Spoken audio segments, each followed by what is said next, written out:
Major General Rajan Kochar is also with us, so is Captain Bansal Shreya Upadhyay joining the broadcast. General Bansal, what do you make of what has happened in the last 40-50 minutes? And as I said, Pakistan is trying to escalate this conflict by launching this fresh rounds of attacks all along the Indian border. But what is significant is that Indian air defense system has been able to successfully counter all these attacks. And we have launched our own counter attacks by drones in major cities. But I feel maybe some more attacks could be coming because as India has made it very clear that while we are not for escalation, but any attempt by Pakistan to strike will be retaliated. And that's what India is doing while maintaining restraint and trying to not go for an unbridled offensive. We are taking steps to counter Pakistani offensive.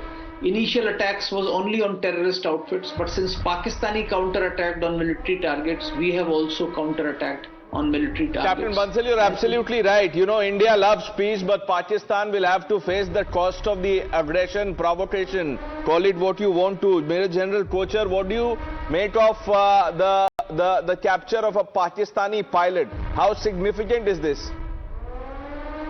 See, any Pakistani pilot, you know, or any prominent this kind of a capture is a great morale booster, you know, for our own armed forces, and for the Pakistanis, it is a setback, I would say that. So, right in the beginning of the operation, if you see a thing like this thing happening, and moreover, the plane has also been shot down. So, a pilot is not that consequential to me. For me, losing of an F-16 by the Pakistani is a major achievement, because they pride in this, you know, F-16, because they have been often saying that, if you remember that Abhinandan episode also, and we claimed that we had shot their F-16. So I think that is a very great beginning to this war. Okay, now my assessment, you see, I want all of us to think in the sphere of realism. You see, in war, never underestimate your enemy. This is the beginning, and let me tell you, the war is on. The intensity right now is not that high. No, General Kochar, I understand that, but you know, are you surprised by, you know, any of the developments? I am not one bit. So India never underestimated the enemy, Shreya. You know, we knew that Pakistan, the kind of country that it is, a failed state, would respond like this. And also, General Kochar, just to add to what Pranesh is saying, the fact that this downing of F-16 comes on a day when we also damaged their radar systems this morning also goes on to say the kind of expertise we have. So we were never probably, you know, in doubt of the kind of skills and expertise and potential that our armed forces have in giving a befitting response to Pakistan. Please hear me out. And, I did not mean what you're saying, that we underestimated. I am talking in very generic terms right now, because when we go for war with Pakistan, it is going to be a fairly formidable opponent. Please don't consider these early stages of downing their air defense systems, and let us not be overconfident at this stage. I am only trying to come to the point that when you go with a war with the enemy, and past records are there, Pakistan Army is a professional army. I have studied that army in great detail. So it is going to be a tough war for us, and casualties are going to be there on both sides. Okay. Second important aspect I want to bring out is, it's extremely important now to downgrade his combat, you know, potential before we actually get into that war fighting mode. what I want to actually mean is that where are his strategic assets, his logistic support areas, his ammunition dumps, his command and control centers. So if we have the superiority Right, General right Kocher, now, I understand the sentiment. Some breaking inputs coming in. India has hunted down Pakistani drones once again. 2 Part drones have been shot down in Nowshera. Tejshri is with us. So is Pradeep. Pradeep, what's the latest coming in? See, the drone strike from Pakistan side is continuing this time. They tried to target Nowshera area because Nowshera has got the army installation. They wanted to target army installation there. The 2 drones have been shot. And because we have seen that today, since night by 9, they had been trying to fire projectiles. There was a loitering munition fired from their side. There were missiles also fired, but everything was intercepted by air defense system. They didn't succeed because this was the second time during the last 24 hours when they had tried to target Jammu. See, on their target radar was one. They wanted to target airbase. They wanted to target airbase in Jammu. They wanted to target airbase in Udhampur sector, and also they wanted to target Northern Command headquarters also because they wanted to target army installation. But they didn't succeed in their mission, and every missile was shot down, was intercepted, detected and destroyed and decimated. And after that we have seen that there has been a strong response from Indian side. India is not going to climb that escalation ladder, but yes, India is trying to ensure that they should give them a strong response so that the Pakistani ammunition can be silenced forever. They are not able to once again send drones or the missile towards this side. That's one of the reasons many of the major cities in Pakistan right now have been targeted. Right, Pradeep, stay with us. Major General Bishambar Dayal is with us. Manan Bhatt, Navy veteran, is with us. Commander VK Jaitly also joining the broadcast. Shreya, we have reports that the Indian Navy is on standby, and if need be, they will do what it takes. Absolutely. This is, of course, a 3-front response that India has been giving, ladies and gentlemen. And we have made it very clear that this was a targeted precision attack that we did on terror camps in Pakistan. But that clearly hasn't been understood by Pakistan. They've gone all out, in fact, targeting civilians as well along the LOC. And we've got our colleague Tejshri, who's been getting us, the latest ground situation from Jammu and Kashmir. She's been reporting from LOC. At the moment, she joins us on the broadcast. Viewers, remember, there is, for safety reasons, she will not be switching on any light while reporting this. But Tejshri, if you can hear me, what is the latest situation at the moment there?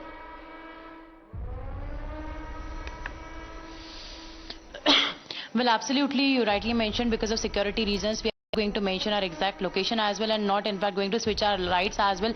But yes, the situation is tense certainly here in Jammu. Remember that couple of hours back there was an attack from the Pakistan tried to attack several areas in Jammu, and majorly the Jammu air base, the Jammu airport. It was the main target of the Pakistan, but Pakistan was completely shattered because India in fact gave a befitting reply to Pakistan, and it was a failed attempt by Pakistan. And as of now, yes, the complete city is under blackout, and not just that, but also in fact the villagers who were living near the LOC and also in fact at the international border, they have all been asked to vacate the areas. In fact, since when they started hearing the loud sounds of explosion, number one. Number two, many of them have also in fact shifted into the bunkers. There is no, number three, there is no vehicular movement on the roads as well. Number four, the advisories have been issued to the civilians in Jammu to stay in their residence itself. And in fact, let tell you that we were traveling from Poonch to Rajouri and then here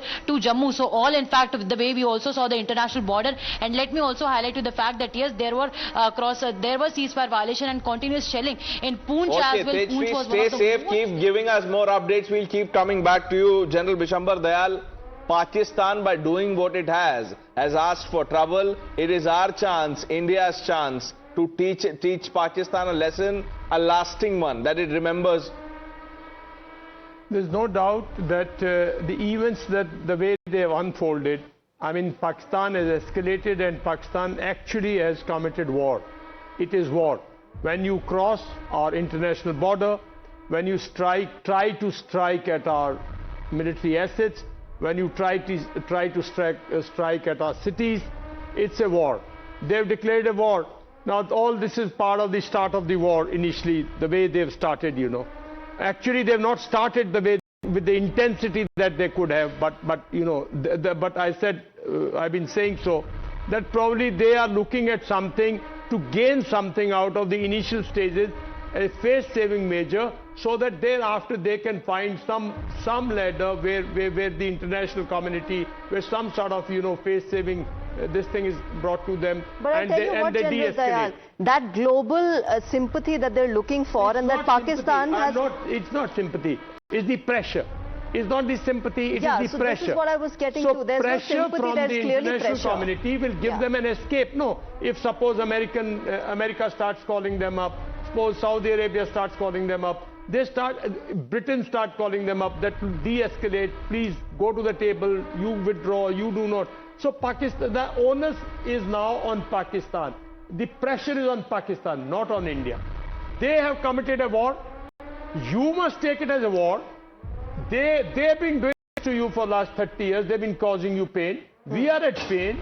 Every time after you carry out something, we haven't reached a stage where if we bring peace tomorrow, that there is a guarantee for that peace to last, and there is a guarantee that there will no be terrorist attack in India. So we got to, it is our turn now, it is for us to say, these are all defensive measures. When he's trying to attack through drones or through his missiles or through his aircraft, we are defending, and our air defense is doing a fantastic job. But now is the time for us to decide, when do we attack, where all do we attack, how do we attack, should we only keep it limited to the air, should we bring in the strategic missiles, should we bring in the naval navy into action, should we draw his armed forces, should we draw the land ground forces. Let's bring in Commander VK Jaitly. Commander Jaitly, what should we do now? We've suffered enough, we've watched enough. My information tells me INS Vikrant has already fired a number of missiles on Ormara port and Karachi port, and there have been fires, huge fires, and huge destruction has taken place. Navy headquarters are there, their ships and submarines are based in these two ports, and there have been heavy damage by the INS Vikrant. Particularly, it has taken part and it started its operation already. And Karachi, if you have got some means of getting some reports, try to get reports from the Karachi, what is the damage they are happening. It's already there, started already. Well, that's a big development, Shreya. Yeah, you know, absolutely. Commander Jaitly is saying INS Vikrant in action already. Yes, those reports are coming in. Of course, detailed response, of course, we will get once this entire operation, this retaliation by India will be over. But Captain Bansal, to you, you know, the General talked about how there is global pressure, there needs to be global pressure on Pakistan to de-escalate. That has been coming in when we talked about, you know, the US response to this entire escalation by Pakistan. Marco Rubio has said that there should be de-escalation. He's also, in fact, reprimanded Pakistan for the kind of escalation that it has done with India. But do you think it's going to work? Will Pakistan listen to the US, or will it still go ahead with its you know, all-weather friend China?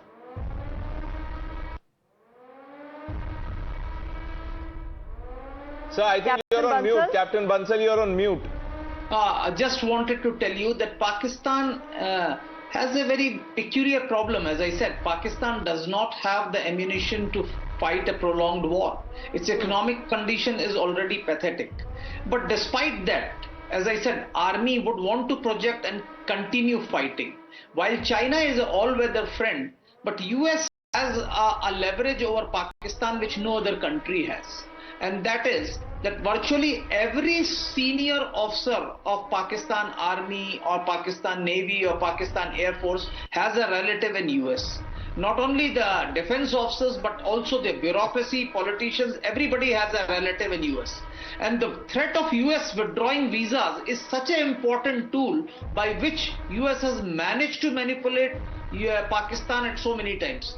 As of now, US has really not come out that strongly against Pakistan as they can when there have been times. So if US wants, US can easily push Pakistan to de-escalate.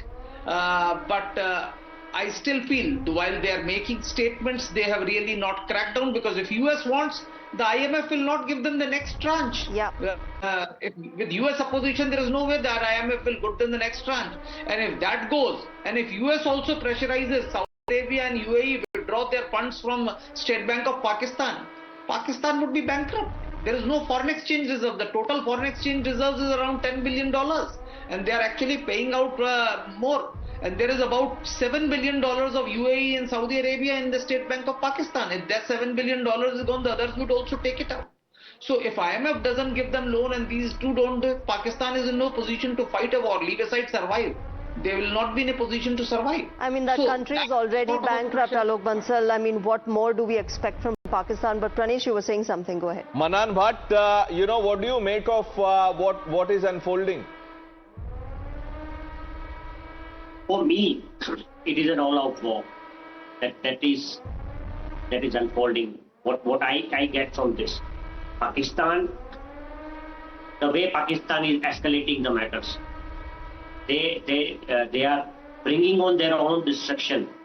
That the acts of war, the attacks on civilian targets, the all-out attacks, the swarm drone attacks that we have heard on India.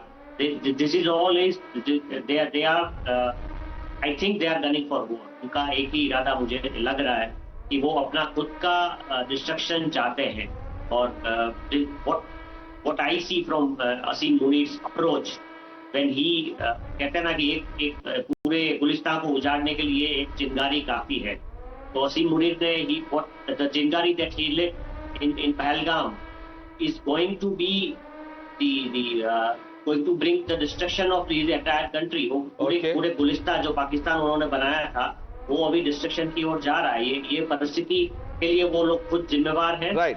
Let's also, Shreya, talk about semantics and symbolism because that's important. Major General Rajan Kochar, look at what has happened. India struck inside Pakistan. We targeted terror camps and we said so that look, no military installations were touched. Pakistan has, resorted to such provocation in defense of the terrorists. What does it tell you? And this, this saber rattling or the last minute desperation by the Pakistani army or their air force, this is being witnessed by the world. This must be called out that here's a country that, fights the war for terrorists. You see, the moment of reckoning has come now. Captain Bansal has rightly brought out, I have also done a staff check on that. Pakistan army can only fight this war for not more than 10 days. The level of ammunition, because why I'm saying that is, there is no surge capacity in Pakistan for manufacturing of ammunition except the ordnance factories. They don't have a private sector there who can manufacture the ammunition, and they are dependent on China. And they have a mix of equipment. If you see, now I will talk about US here because it's quite relevant here. 55% of the Pakistani army equipment is of Chinese origin and around 32% is of the US origin. So it's very important when you're fighting a long war, you will need spares, you will need replacement of money, etc. You're right. Yes. So now, here is the dilemma for General Munir because he can't go in for a long war.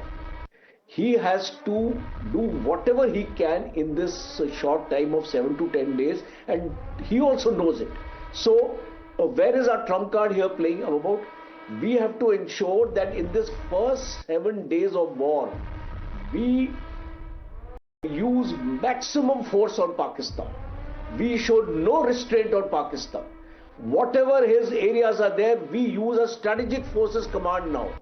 I would like to bring in the strategic forces command, and we degrade all his strategic reserves. It's very important in war.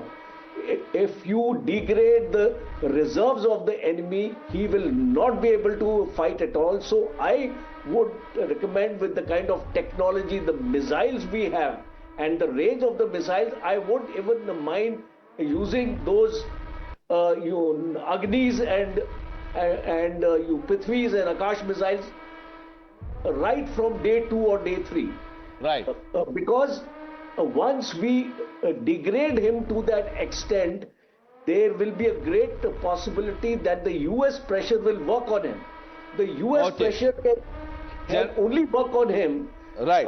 General Kocher, just hold your thoughts. You know, Shreya, let's put the story in perspective, what the Pakistanis have been up to in the last couple of hours. Absolutely. Let's quickly take you through what has been happening since the past few hours. This entire western border that you see, viewers, this entire western border across the international border, the IB, has been attacked by Pakistan. Look at this. Starting from Jammu and Kashmir, Aknoor sector, a drone attack. Near Jammu University, 2 Pakistani drones were shot down by the Indian Armed Forces. Jammu, there was a drone attack. Pathankot, there was a drone attack. Udhampur as well, there were Pak drones that were intercepted. That is regarding Jammu and Kashmir. Pathankot Air Base, a drone attack was foiled right when all of this misadventure by Pakistan started. Chandigarh, again, air raid sirens were sounded because of the kind of situation that was unfolded. Rajasthan, Sri Ganganagar, red alert was issued. Falodi, a drone attack was reported there in Barmer in Rajasthan as well. A drone attack was reported. Jaisalmer, extremely crucial border location. Again, a Pakistani drone was intercepted there, along with, of course, Kutch in Gujarat, where 3 Pakistani drones were shot down. So this entire IB that you see, the western border along Pakistan, has been targeted, has been attacked by Pakistan, and it is being given a befitting response by the Indian Armed Forces. Pranesh, over to you. Thank you, Shreya. You know, Commander Jaitly, this is the second day of, you know, what we've been terming as Pakistani misadventure, and Shreya just told us, you know, the number of places that the Pakistanis have dared to hit us. Obviously, that plan was not successful.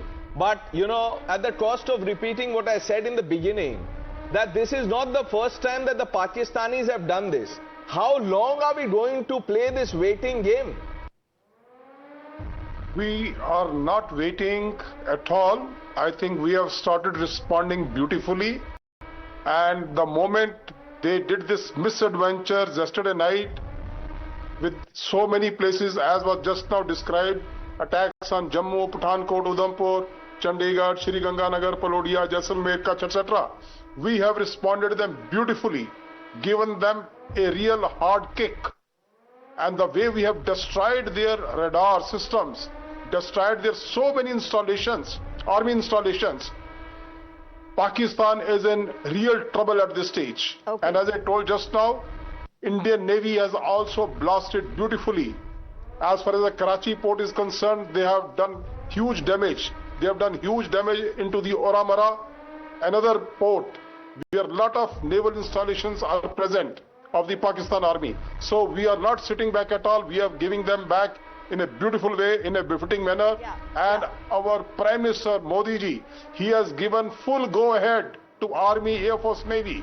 Absolutely, he has left that it to free them. hand was given to India's armed forces by the government, led by the Prime Minister. Of course, we are also getting a statement right now that has come in, viewers, from the Ministry of Foreign Affairs of Pakistan, and it says the government of Pakistan categorically rejects the baseless and irresponsible allegations propagated by the Indian media accusing Pakistan of launching attacks on Pathankot, Jaisalmer and Srinagar, and it goes on to, of course, be the victim of terror, as Pakistan has always been. General Dayal, does it come as a surprise at all? It's Pakistan rejecting what it has been doing over the past several decades. A country that has existed, the very basis of it has been, perpetrating terror on Indian soil, now rejecting the reality that we have been showing to our viewers since this evening. See, Pakistan is not only a failed state, it is a lie state. It has been based on lies and lies and lies. Fake and, misinformation is their art. Terrorism, all this is part of their, part of their entire war machine, I would say. So don't be surprised. They will make these statements. They will issue these statements. But actual fact is that everything is happening. Our people are seeing. Our forces are experiencing it. We are finding, if a pilot is here, if he's in our custody, that means the F-16 also must have fallen somewhere in our territory nearby. So they cannot deny what they're doing. And we don't need their denial. We don't need the international community's support. We are a very strong nation. Whereas I fully agree with General Kochar, and he's a very experienced senior officer. See, we cannot take, we should not take any enemy by granted, you know, that we will overrun him and all these things. Yeah. No bravado. But we are much stronger than Pakistan. Our navy is too superior, like you were saying, Jaitly was saying. It is too superior means it is 70 to 30 ratio. I mean, we can really in next 4-5 days finish this naval game. Our Air Force is also strong because F-16s are old. Some of them are were under overhaul. The JF-17, which is there with the Chinese, is not battle hardened, not battle proven. It's not such a reliable aircraft. We have got Su-30s, almost 200 plus, which are strong. We have got Rafales. We have got upgraded Mirage 2000. So we are very strong Air Force. Our army, believe you me, our infantry is terror in their mind, and our mechanized forces are much superior. You said this is war. You know, many people have been maintaining that this is an act of war. No, I mean, this if is war. This is war. Are we going to wait for one notification from United Nations or someone else? You know, Shreya, no, because we must defend our territory and send a message. It can't, you know, there's one school of thought, because you were talking about Marco Rubio, US, etc. and Captain Bansal. You know, there's one school of thought that says that, look, India can't wait for China, or, you know, can't, think about China helping Pakistan, etc. And if at all that happens, US will take care of China. So let's just, focus on Pakistan and give them the thrashing that they've been asking for. I'm breaking off, but let me tell you, there is no China coming to war if you go to sort out Pakistan. Okay. Let's be very clear.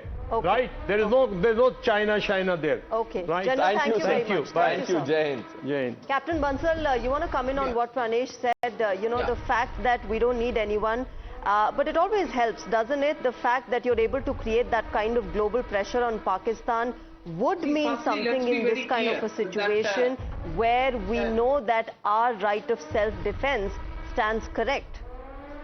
See, there is no doubt, firstly, in my mind, that China is not interfering in any way. China's response to this conflict has been very muted.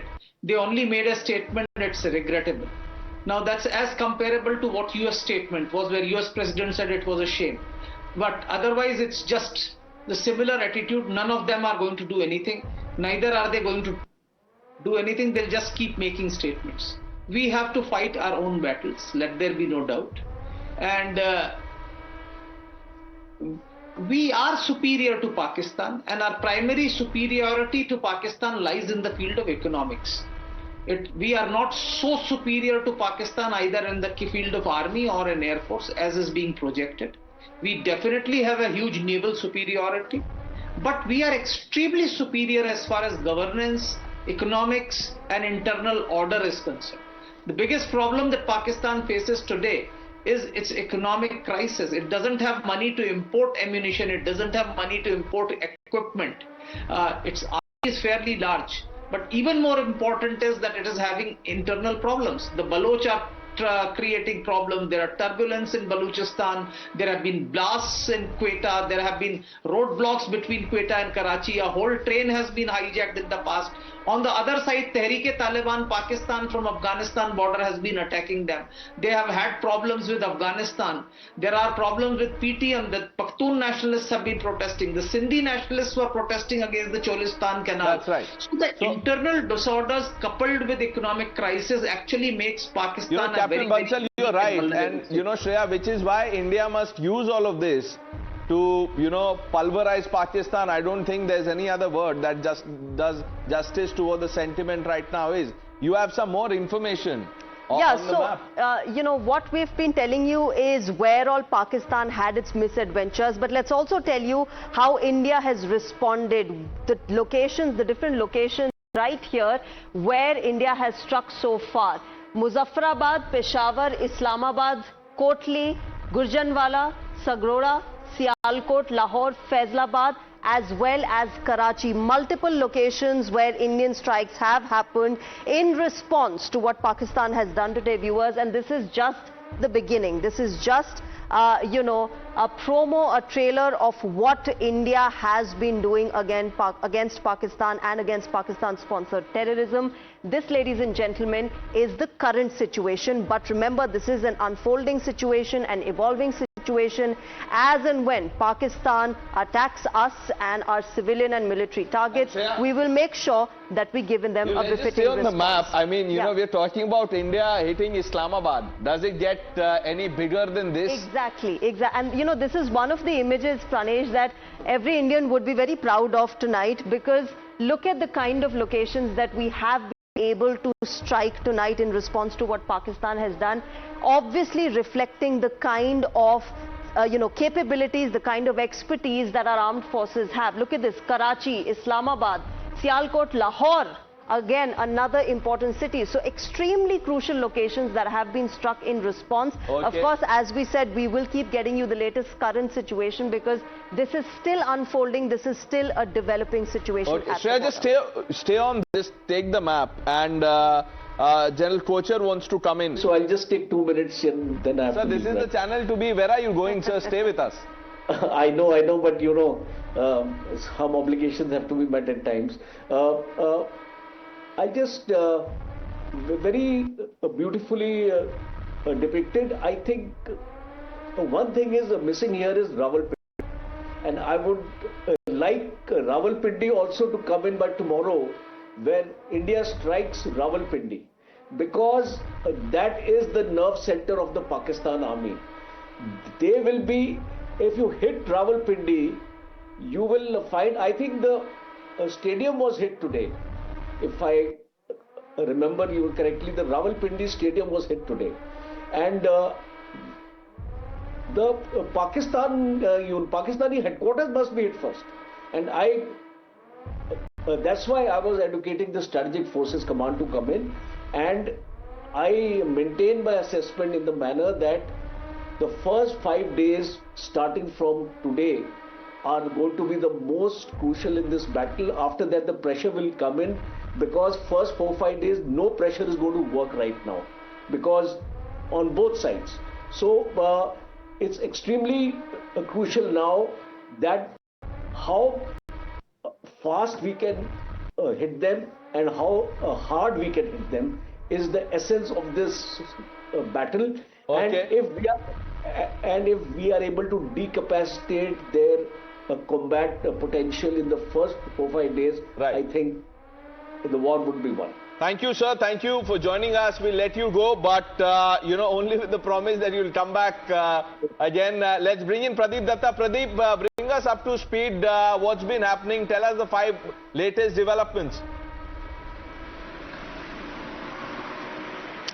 See, let me tell you, one thing is that what India is trying to do: one, they are trying to secure their civilians; second, they are trying to secure their assets. Already we have seen that SG has been deployed around the airports, and also their third thing, what they are trying to do is they are trying to hit back and retaliate so that they can de-escalate situation. When I am using the word de-escalate, that's what actually India is saying. When India is trying to hit out at any of the targets there in Pakistan, idea is not only to climb that escalation ladder. Idea is basically India wants to de-escalate situation and also to ensure that Pakistan is no more in a position to target any of the Indian security installation or any of the civilian infrastructure. Because what we have seen that from day one, that what Pakistan had been doing, they had failed to match might of Indian military, whether it is the forces there on the international border or on the line of control. So what they had been doing is that they had been targeting innocent unarmed civilians, right from Pahalgam attack to the attack along the line of control, where they have used artillery to target civilian areas, because of which 16 civilians have lost their life. They did not even spare women and children. They even targeted Gurdwara Sahib in Punch, where 3 people lost their life, and that was mentioned even by Vikram Misri, the foreign secretary, while he was addressing press conference today. And the third important thing is that what Pakistan is trying to do, they are trying to target air bases. You look at wherever they have attacked throughout the country, length and breadth of the country, everywhere they are trying to target either the civilians, either they are trying to target air bases, or they are trying to target security installation. The reason is obvious, what Singh was also discussing earlier, because there are no terror training center or the terror factories. Obviously they will be targeting either civilians or they will be targeting army installation. So when they are going to target, definitely India is going to hit them back, and with great ferocity, and to ensure that no more they are in a position to target any of the these locations. So today we saw that there were drones from their side, they used missiles, they also used loitering munition, but everything failed. Everything failed because India was well prepared with their offensive defensive strategy. Offensive strategy was Operation Sindoor, where we saw that in 25 minutes, where they fired 24 missiles, 9 of their terror den were decimated, and more than 100 terrorists were killed. And defensive strategy is that where we have got the air defense system, and with the help of the air defense system, we have seen that how any of the missile projectile coming from their side was located, neutralized, decimated, destroyed, and so finally now response, India has Pradeep, that is being given. All right, Manan Bhatt, you wanted to come in. Please go ahead, make your point. My point is that in this situation, you don't want Pakistan to score a brownie point by bringing in international players and bringing a ceasefire, because Pakistan has a tendency to do that, and each time they have tried to, they have succeeded in bringing ceasefire. The war is lost, so you do not want to do that. We are already at war, and as the situation is worsening by day, India must take stern actions, and as General Saab rightfully said, we have to hit them really hard. We have to use all the calibers that we have to strike them hard, so that Pakistan doesn't have the time to go to international powers to bring in a ceasefire. And but they have been, Manan, but they have been going around crying in front of, different countries, especially China and Turkey, and at this fora. They call that UNSC meeting as well, where they terribly failed. It was a huge embarrassment for Pakistan because no statement came out of the UN Security Council. In fact, the members had questioned Pakistan for perpetrating terror on its soil. But let's also quickly tell our viewers that there are several countries' leaders with which India's External Affairs Minister, Dr. S. Jaishankar, has had a conversation since this evening has unfolded, and the kind of developments that have taken place and are still taking place. There is Qatar, Japan, France, Germany, Spain, Saudi Arabia, extremely important, Iran, another important partner, America, European Union, as well as Italy. So a list of countries with whom the Indian government has been speaking with, the most crucial ones being US, Saudi Arabia. US, remember, has specially reprimanded Pakistan, in fact pulled it up for escalating this situation, and very crucial statements that have come out from that conversation between Dr. S. Jaishankar and Marco Rubio.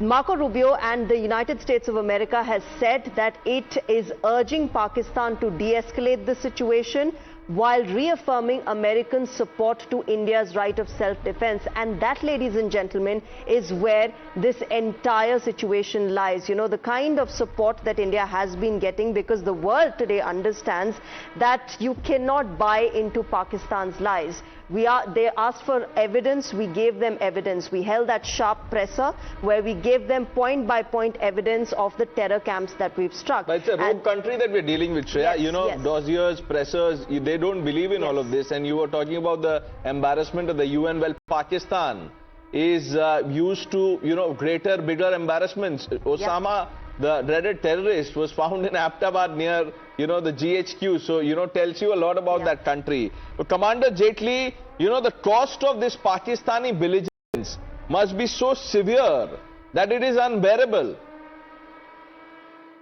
It should be. It should be. We should teach them a lesson so that for next 100 years, they don't dare to look at India the way they have been looking at. They don't dare to terrorize. They don't dare to send terrorists in India and kill innocent people the way they have done in Pahalgam. They should know it that if we do any trouble with India, India is going to give back in a much, much bigger way. Such punishments are required for such intolerant people. Those people who spread the terrorism all over the world, in fact. The whole world should come together so that they send a message to all those countries who are trying to protect terrorists, whether it is Pakistan, whether it's Turkey or China. So I think India is in a position to give them a real fitting message so that their damages are real, huge damages we cause them. Yeah, absolutely. And those are, crucial points that are being made. Captain Alok Bansal, do you want to come in on this? Do you think Pakistan will learn its lessons? Obviously, I mean, this is, quite a rhetoric question that I'm asking right now. We all know the answers for it. But at the moment, with the kind of destruction that it has seen from India's armed forces, with the kind of precise strikes that India has done on terror camps, do you think lessons will be learned? See, there may be temporary lessons. You can say Pakistan may remedy itself temporarily, as we saw after Shimla Accord. You saw after Shimla Accord for a number of years, Pakistan did not raise the Kashmir bogey or did anything. But after some time, when a new regime comes, the new leader comes, it's back to square one. Actually, Pakistan's existence as a byproduct of two-nation theory poses an existential ideological threat to a secular India and vice versa. So eventually, Pakistan as a byproduct of two-nation theory has to give way. And I think for that, we have to remove the primacy of Pakistan's army in the body politic. And that needs to be given a crushing blow. That's right. Like they say, we must strike at the head of the snake, and the Pakistani army is the head of the snake called Pakistan. And, Manan Bhatt wants to come in. Manan Bhatt, yes, for far too long, Pakistan has been, playing with gambling on India's restraint. The time for half measures is over, should be over. Yes, it is a very, very valid point. See, we didn't want an escalation. Till today morning's, today evening's press conference, it was very clear. But when the war is brought upon us, we are already at war. When the war is brought upon us, then what are the strategic goals? We have to be very ambitious and we should have strategic goals. Unless India have strategic goals, we are not going to achieve anything. As Commander Bansal rightfully said, Captain Bansal, that Pakistan is a monkey which will keep on wagging its tail. So unless you put cost on them, unless you break them apart, unless you help Balochistan, unless you have men on ground in Balochistan, I am really eager to see who puts, because Pakistan being the aggressor, Pakistan being the country which is basically doing harakiri. So I'm eager to see, let them first put their men on ground. Till now, the only escalation that is happening is through air, through drones, as we have heard, through Navy. But there are no men on ground yet. Let the armored corps go ahead. Let us. Pakistan is standing on a brink, standing on a ridge. You have to push them unless. No, but do we need men on the ground, Commander Jaitly? Do we need men on the ground, or we should just use the mighty air power that we have to send a message across? Put the men on the ground also, because ultimately we have to capture our POK at least, the Pak occupied Kashmir, which we gave it to them on a platter in 1948. We have to get it back, because that is the place from where all the launching pads for the terrorists are there. So we must get it back and then probably say, okay, goodbye. So we must get it. So our ground troops will have to take action. They can't be sitting in the barracks now. Absolutely. Captain Bansal, if I come to you and I want to understand from you how this moves forward, how do you think this is going to play out, the kind of dynamics that we are seeing at the moment? Of course, whether escalation happens or de-escalation happens, we'll have to wait and watch. But at the moment, how do you see this now moving forward? Firstly, let's be very clear that what happens next is being planned by country's leadership. And what military action to be taken is being decided by the military leadership. Sure. They know the best and they are quite competent of doing that. To my mind, Pakistan is in deep crisis at this point of time. And I personally feel if we can actually give a crushing blow to the Pakistani armed forces without going inside or something, we can actually blow it up. And I somehow disagree with that concept that our air force is overwhelmingly superior. It's not so. We don't have that sort of numbers that we can overwhelmingly establish air superiority over Pakistan. So to that extent, I think we should focus on other aspects, the internal disorders. We have a very strong navy vis-a-vis Pakistan. And our air defense is very strong, as has been shown very clearly by the number of aircraft and drones that have been brought down, the number of missiles that have been intercepted. So I think rather than taking reckless steps, we should prolong the conflict, because Pakistan's ability to prolong the conflict is not there. So if we actually go for a longer duration war. Captain Bansal, would you want to elaborate on that? What do you mean by a reckless step or reckless measures? What are you suggesting? See, reckless measures means if sending aircraft inside at this point of time may be dangerous. I would not want that even a single aircraft or single pilot should be endangered at this stage. We have the standoff capabilities, we are doing it, and I think we are doing it effectively well. And we are targeting Pakistani targets which we need to take, like we were targeted. All the 9 targets which were targeted on the first night, they were targeted from within Indian territory. Our aircraft did not cross the international border, they actually carried out standoff attacks from within the Indian borders. So that's the sensible way of dealing with it, and that's what we are doing it. Because as I said, Pakistan let's quickly bring in Pradeep Datta also. You know, he has more. Manan Bhatt wants to make a point, and then we'll we'll go to Mr. Bhatt in just a bit. But Pradeep, you know, what's the latest? What's happening?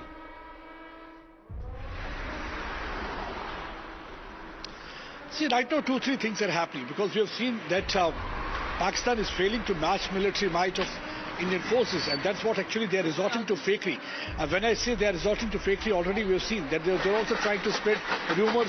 Earlier there was a rumor that was spread by them that there was a Fedayeen attack in Rajouri area. Another rumor was spread that there was a Fedayeen attack in Pathankot area, because they know this is the time when there is a blackout, because they are trying to divert attention of the troop and also create panic among the people. That's why they are resorting to this kind of a fakery and the rumor mongering. So the advisory has been issued by the government and the administration that you should not fall prey to any kind of rumor mongering or any kind of the fakery. So do not listen to what actually is there put out by many of these handles on the social media posts. So wait for the response from the government side or the concerned authorities in this regard. The second thing what really is happening is that we are also getting information that there is a lot of trouble right now in Pakistan, because it's getting really very difficult for Asim Munir, General of Pakistan Army, because earlier we had been saying here on times now that he was totally missing from the scene. Instead of being there on the ground, he had gone underground. But now there is an anger against this man, because it's getting difficult for him to keep flock together, at least at this stage, when we have already seen that India is also retaliating with the strong measures. Because reason being that we have seen that the army is divided. There are one section of the people who are with Asim Munir, but there are many of the generals who are really having sympathy with the PTI and Imran Khan, because they feel if today Imran Khan is in jail, it is because of and the government that is there or sitting on the chair and holding the chair, that is basically a puppet government, is selected by Asim Munir, not elected by the people there. And third is that then there are generals who are with the Islamist radical elements. So to keep flock together at this stage is getting really very difficult. So it's really problematic for him to right now operate, and that's one of the reasons you must have seen that just a few hours back there was one video where he was interacting with the soldiers, and he was not talking like a general, he was talking like a Maulana from one of the mosques, where he was reciting verses, because at the end of the day, whenever Pakistan is facing problems, they feel that these verses, Quranic verses or the religion, can only keep them together, the flock. That's what actually he's doing. That was what actually Jinnah did. When he had to keep all the provinces together, he declared that this should be their Islamic state, because initially he also wanted to have a secular republic like India, which didn't work. So right now there is a lot of problem. Let's see. Absolutely, there is a lot of problem. But Manan Bhatt, you wanted to make a point ahead? I wanted to make a point. I wanted to just respond that, see, dynamics have changed very quickly. First, we have to understand that. And when you are at war, the earlier that we say that we are precision, we are striking with precision, we are targeting only the terror infrastructure. All those things are let me say, let us put all those things a year back. Okay, put them into a cupboard. We are right now at war, and when you go at war, when you decide to strike terror, everything was war game. It's not that our leadership didn't know that things could escalate up to a certain or maybe more than that. The level that we are seeing it, and India is responding it in kind because we had war gamed it. We didn't walk into a trap of Pakistan that 15 days later we didn't respond immediately. So we have bargained all this, and a lot is at stake when India began to start the war against terror. A lot was at stake. The political leadership that has taken a decision to put these many things, the prosperity of India at stake, for the cost of war, for the cost of for those lives, for the Sindoor. Now when you have come so far, and you ऐसा भी नहीं है कि हम खुद आए. These are the actions of Pakistan that has brought us to the brink. And now when you are at war, you don't want to go belligerent. You want to, if we keep on thinking, if we keep on being precise with our attacks, if we keep on being, we will just attack you, we will give you, we'll just slap you, we'll just it can't work like that. When so many things are at stake, when a country is at war, the country has to be very belligerent with all it has, and it has to strike, and a strategic aim has to be there. We have to achieve that strategic aim, be it getting the POK back, or be it helping the Baloch rebels, Baloch freedom fighters, so that they can have their country back. Let us help the Khyber Pakhtunkhwa people. Let us help them liberate. Whatever we can do, we must do. When the war is brought upon us, we do not have a choice to backtrack. This is not the time to let us just be precise with our strikes. It was a time until afternoon today, but this is the war has been brought into us. Let me repeat it for the sake of repetition. Let us be belligerent. Let us strike them hard, and let us have men on ground. It has to happen, and sooner or later, if we don't do that, Pakistan will do that. Pakistan has. And Pakistan is ready to do everything because its misadventures really not getting it anywhere.